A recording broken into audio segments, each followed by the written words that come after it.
Olá, meu nome é Jefferson Davi, eu faço parte do grupo 6 da turma B de Análise e Desenvolvimento de Sistemas, junto com o Marcelo Álvaro de Souza Carvalho e a Thais Aparecida Moura. Irei apresentar nossa proposta de projeto integrador do primeiro semestre. O que é RPG? RPG, do inglês Role Playing Game, que significa jogo de interpretação de papel, é um jogo de criação coletiva em que os jogadores interpretam personagens fictícios de um mundo criado de acordo com a história. Pode ser jogado de diversas formas, mas a mais utilizada é a atuação literal, na qual os jogadores agem, falam e se vestem como seus personagens inventados. Para se jogar esse tipo de jogo, é necessário seguir alguns parâmetros como sistemas de regras, que podem ser definidas pelos jogadores, ou simplesmente eles podem importar, pegar regras de um outro jogo e implementar nessa história que foi criada. Não tem problema nenhum, desde que haja regras, tem que haver. Eles também necessitam de um cenário. O cenário basicamente faz parte da história, que é onde se passa essa história. Se é no futuro, se é no presente, se é na Idade Média, na Idade da Pedra. Enfim, deve haver um cenário. O cenário basicamente é esse. Tem que ter um jogador mestre. O jogador mestre é o responsável por contar a história, explicar o cenário, passar os desafios, controlar os inimigos e informar qual a próxima ação. Então, o jogador mestre é bem o que o pilar do jogo, é essencial. Também temos os jogadores, os restantes dos jogadores, que são os jogadores que criaram seus personagens e vão interpretar eles, logicamente seguindo as regras. As regras são diferentes, existem diversas regras, como eu disse anteriormente. Pode ser criada ou importada de um outro jogo, certo? Mas, por exemplo, tem regras que existem, uma rodada por jogador, por exemplo. E assim vai. Basicamente, RPG é isso. Design Thinking é um conjunto de práticas e processos que se tornam um método que propõe uma nova visão de resolução de problemas, obtendo informações e realizando análises, assim, gerando soluções a partir do conhecimento que foi gerado com esse processo. Essa ferramenta ela possui 5 passos. O primeiro é a identificação de possíveis problemas para o seu público-alvo e propor algo que solucione o problema desse grupo. O segundo o segundo passo é necessário identificar as necessidades e motivações dos usuários finais para que seu produto possa ser ainda mais aprimorado.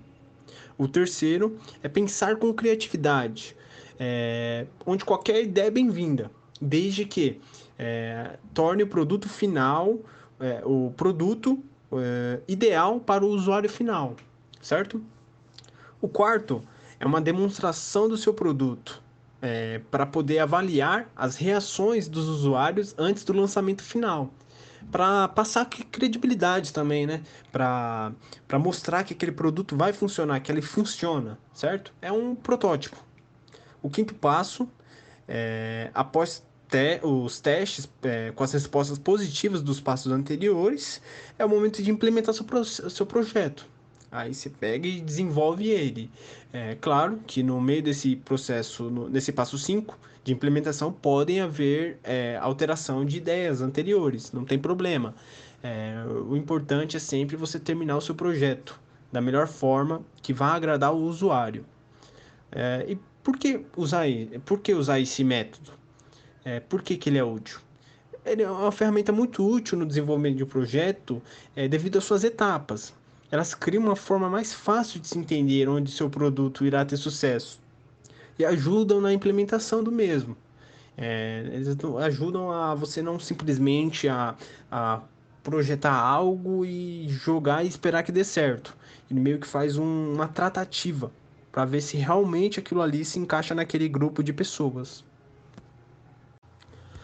Nós utilizamos a ferramenta Trello para podermos montarmos o nosso cronograma dessa forma, para que possamos seguir os prazos à risca, para que não haja atrasos e nós possamos exibir o projeto na data final, sem atraso nenhum. Nós utilizamos a matéria Algoritmos de Programação 1 como base para as nossas etapas, nossas fases do jogo. Por quê? Porque nessa matéria nós utilizamos a lógica. A lógica em si é essencial para tudo que a gente vai fazer. Nós precisamos de lógica. Não só na programação, mas em qualquer lugar, inclusive em jogos. Com a lógica, nós temos um leque enorme de opções que nós podemos utilizar para elaborar questões, os testes, elaborar testes bem estruturados, bem interessantes, que vai agradar a todos, vai entreter o jogador. Nós realizamos também essa pesquisa de campo com os alunos da turma B, de análise e desenvolvimento de sistemas, para que nós possamos ter ideia mais ou menos de como podemos prosseguir com o projeto de forma que vá agradar a todos, ou a grande maioria. Informamos testes como qual a sua maior dificuldade na matéria, perguntamos referente a jogos, qual que é a melhor jogabilidade, o tipo de questão que é necessária, que seria interessante implementar. Aí, com base nessas informações aqui do gráfico, nós vamos implementar o nosso trabalho. A história que o grupo elaborou se passa no século XIX e é sobre um historiador que vai ao Antigo Egito para realizar seus estudos sobre a antiga civilização do Antigo Egito.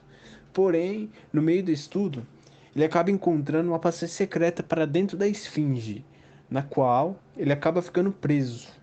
Ele precisa sair com vida da situação. Então ele vai ter que avançar por essa passagem. E dentro dessa passagem vai haver enigmas e alguns problemas que vão aparecer no seu caminho para interferir. Meio que são testes. Ele vai ter que ter cuidado, fazer sábias escolhas, porque cada decisão que ele tomar pode afetar o seu futuro. Então, desde do começo ao fim, é um futuro incerto. Não se sabe, vai algo além da vida ou da morte. É algo a mais. É um segredo dentro da esfinge. Dentro do jogo haverão etapas, um total de 10. Cada etapa é um teste de lógica convertido em enigma. E cada teste terá 4 opções de escolha. Porém, dependendo da escolha do jogador, a próxima questão pode ser diferente. Por exemplo, se ele escolher a questão a próxima questão será diferente, poderá ser diferente do que se ele tivesse escolhido a questão B. Nós vamos trabalhar com um tipo de jogo que permite diferentes finais possíveis. No jogo, não haverá apenas um final, e sim 3 finais possíveis. Como que será definido esses finais possíveis? Será de acordo com as escolhas que o personagem fizer. São escolhas que vão definir qual dos 3 será o final. Pode ser um final bom, um final ruim, ou um final ameno, mais ou menos, digamos assim. Será de acordo com as escolhas do jogador que definirão o final do personagem. Por fim, na implementação, iremos usar a linguagem de programação Java para desenvolvermos o nosso jogo. Iremos realizar a implementação aos poucos e iremos fazer iremos fazer testes gradativamente para não haver erros no final.